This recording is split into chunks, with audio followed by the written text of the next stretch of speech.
आजची उबाटाची पत्रकार परिषद ही केवळ वैफल्यातून घेतलेली पत्रकार परिषद आहे।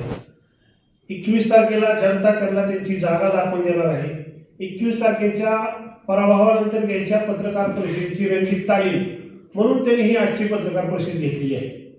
वास्तविक 21 तारखेला पराभवाचं खापर कोणावर फोडायचं? बोलबच्चन खासदारावर, गोडबोले आमदारावर का काळ्या कारभाराच्या नगरपालिकेच्या नगराध्यक्षावर? हे खापर त्यांना फोडता येणार नाही म्हणून केवळ आजच्या पत्रकार परिषदेमध्ये नेहमीसारखं दरवेळेसारखं आपल्या पिलावळीला पुढं करून त्यांनी हे बेछूट आरोप सुरू केलेले आहे। वास्तविक उबाटाकडे नगरपालिका असताना शहराची जी बकाल अवस्था झाली त्यामुळे शहरातील जनतेने ठाम ठरविले आहे की यांना तिसऱ्या नंबरवर पाठवायचं। वास्तविक यांचे 3 ते 4 हे नगरसेवक निवडून येत नाहीत, त्यामुळं किमान उर्वरित 3 जागेपैकी एखादी तरी जागा आपल्या पदरात पडावी, त्यामुळे आजचे बेछूट त्यांनी आरोप केलेले आहेत।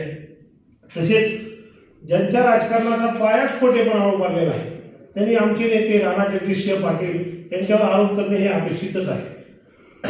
त्यांचं नाव घेतल्याशिवाय यांची टीआरपी वाढणार कशी?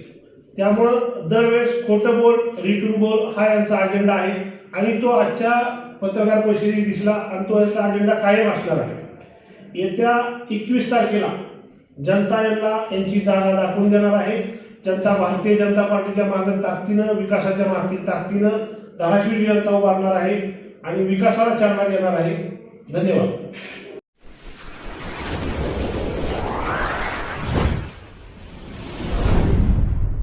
वीर महाराष्ट्र न्यूज चॅनलला लाईक आणि सबस्क्राईब करा। धन्यवाद।